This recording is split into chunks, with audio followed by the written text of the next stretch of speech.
And friends, hello. Some of you were here last week, some of you weren't, but last week, Comrade Richard discussed the contradictions in capitalist society, kind of what Larry was saying, between the contradictions between the means of production, which are socialized in this society, versus, and the contradiction between that and private accumulation, not social accumulation. So this, just to kind of very, very briefly recap, this inherent contradiction is the basis of society's division into classes, into the rich and poor, and it's also the source of the crises of capitalism that we're seeing today.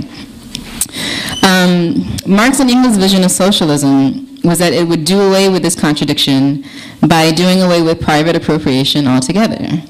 The idea was that in the capitalist countries, where the level of production was high in comparison to the rest of the world, the overthrow of capitalism in favor of a socialist society would improve the lot of the masses of people. So that's great. However, Marx and Engels both realized that you don't just have a revolution one day, then wake up the next to a perfect communist socialist society. Even before revolutions began taking place, they were thinking and strategizing around the fact that in the beginning of this process, there would still be leftovers of bourgeois society.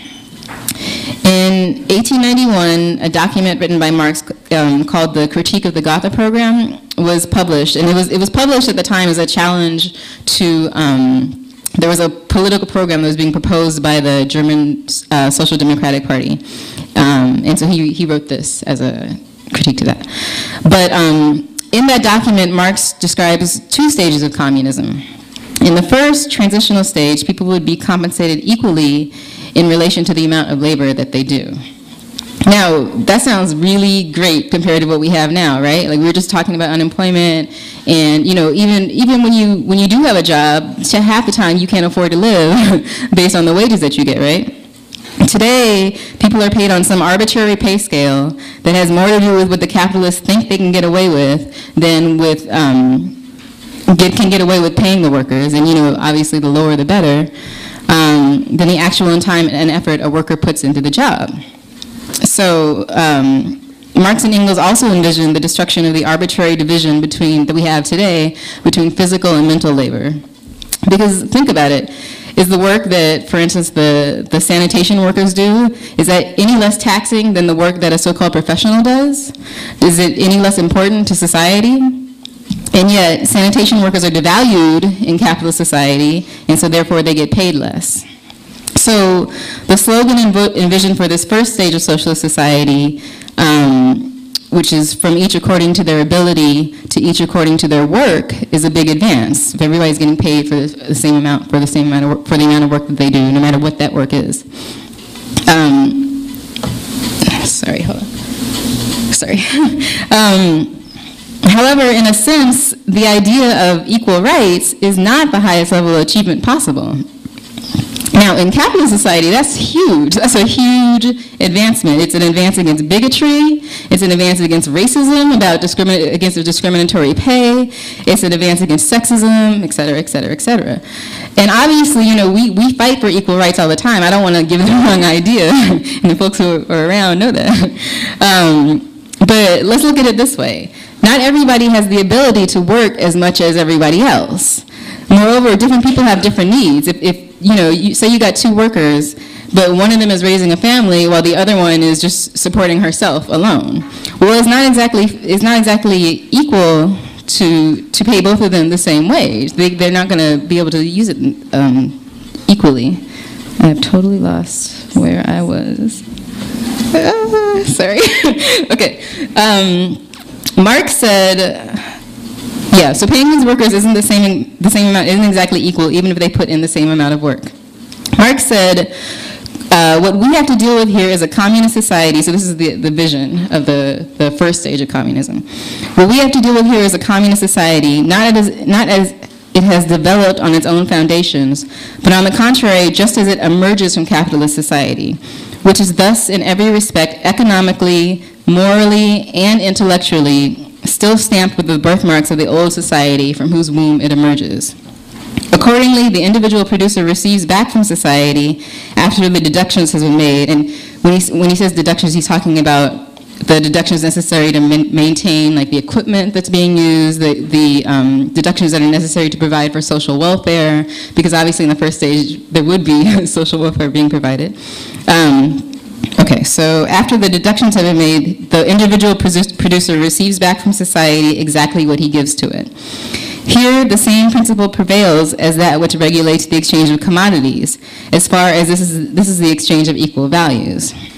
In spite of this advance, Marx said, this equal right tacitly recognizes unequal individual endowment and thus productive capacity as a natural privilege.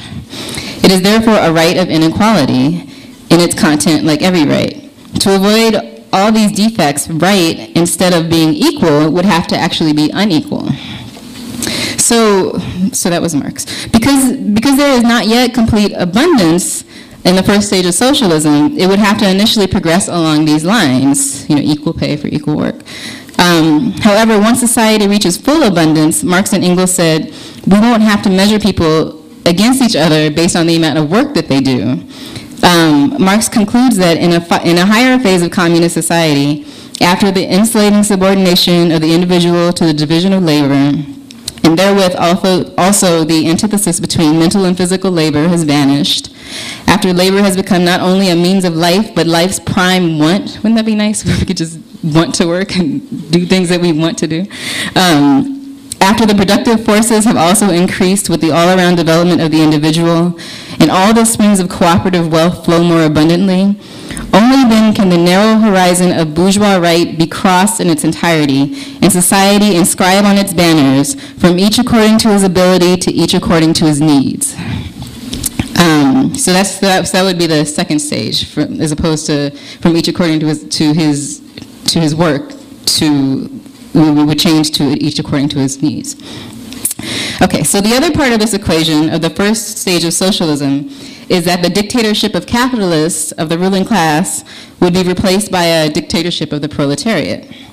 Now, similar to the idea of equal pay, this would be an advance as well. I mean, if you think about a state that would be set up to be truly for the people, with the people's interest in mind rather than profits. But just like Marx and Engels saw the concept of equal pay under socialism as transitory, so did they see the dictatorship of the proletariat as transitory. The dictatorship of the proletariat is necessary to transform society, to organize society so that the productive forces are utilized to meet people's needs most effectively, and to combat the bourgeois culture that will still need to be challenged once the revolution takes place, because again, nothing happens overnight. It would also be needed to counter the forces of counter-revolution, because nobody thinks that once the revolution happens, the capitalists are just going to be like, okay, we lost, and just walk away. like they're going to want to fight back, and so initially the state is needed for that, to continue to fight that. But once the productive forces were set up enough so that everyone was being provided for according to their need, the idea was that the state itself would become unnecessary and obsolete and wither away. And that would be the highest stage of communism. In Socialism, Utopian and Scientific, Engels says, whilst the capitalist mode of production more and more completely transforms the great majority of the population into proletarians, it creates the power which is forced to accomplish this revolution. The proletariat seizes political power and turns the means of production into state property. But in doing this, it abolishes itself as proletariat, abolishes all class distinctions and class antagonisms, abolishes also the state as the state.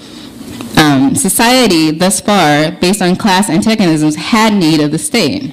That is, of an organization of the particular class, which was pro tempore, I think, the exploiting class, an organization for the purpose of preventing any interference from without with the existing conditions of production.